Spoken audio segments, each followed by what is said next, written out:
오늘은 7월 28일 수요일입니다. 우리에게 주시는 하나님의 말씀은 고린도전서 10장 7절에서 12절입니다. 그들 가운데 어떤 사람들과 같이 너희는 우상 숭배하는 자가 되지 말라. 기록된 바 백성이 앉아서 먹고 마시며 일어나서 뛰논다 함과 같으니라. 그들 중에 어떤 사람들이 음행하다가 하루에 2만 3천 명이 죽었나니 우리는 그들과 같이 음행하지 말자.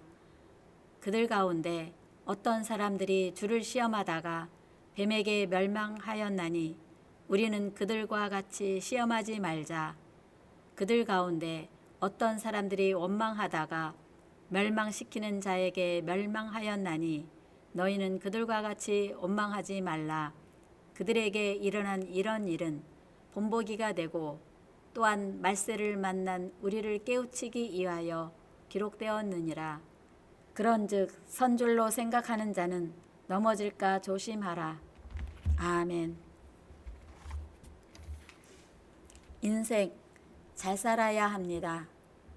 누구나 한 번뿐인 인생을 잘 살고 싶어 합니다. 그런데 어떻게 사는 것이 잘 사는 것일까요? 인생은 애벌레로 사는 방법이 있고 나비로 사는 방법이 있습니다.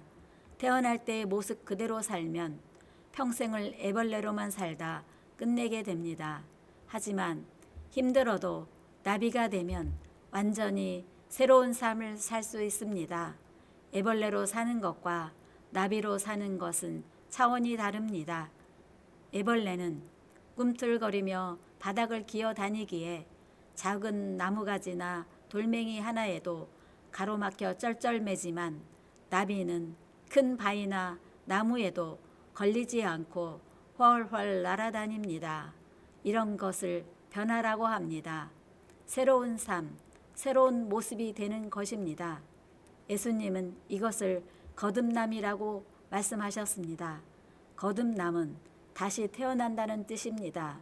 육적인 인간에서 영적인 인간으로, 마귀의 자식에서 하나님의 자녀로 다시 태어나는 것입니다.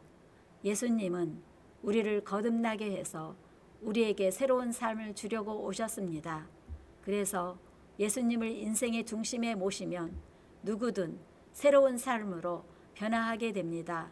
물론 쉽지는 않습니다. 예수님을 내 인생 중심에 모시려면 먼저 자기를 부인하고 자기 십자가를 지는 시간이 필요합니다. 생각이 변하고 습관이 변하며 삶의 모든 기준과 가치가 변해야 합니다. 또한 쉬지 않고 기도하면서 살아야 하고 범사에 감사하면서 살아야 합니다. 나아가 나누며 희생하고 베풀며 살아야 합니다. 내 생각, 내 마음대로 살아서는 안 되고 오직 하나님의 말씀대로 살아야 합니다. 고린도 교회에는 아직 변화되지 못한 성도들이 많았습니다. 사도 바울은 그들을 향해 작은 어려움도 이기지 못하고 꿈틀거리며 원망하며 살지 말라고 당부합니다. 그렇게 사는 이유는 아직 변화되지 못하고 거듭나지 못했기 때문입니다. 예수님 중심으로 예수님의 뜻대로 살지 못하고 자기 뜻대로 살기 때문입니다. 자신은 아무 문제가 없다고 생각하지만 진정한 문제는 거듭나지 못한 나에게 있는 것입니다. 나뭇가지와 돌멩이가 앞을 가로막고 있는 상황이 문제가 아니라 거듭나지 못한 내가 문제입니다. 거듭나기만 하면 그런 장애물들이 아무리 많아도 전혀 문제가 되지 않습니다. 하늘을 훨훨 나는 영적인 사람에게는 육적인 것들이 문제가 되지 않습니다. 앞을 가로막는 문제를 만났을 때 어떻게 합니까? 기도하겠습니다. 하나님, 세상에서 영원히 죽을 수밖에 없었던 나를 하나님의 자녀 삼아 주시니 감사합니다.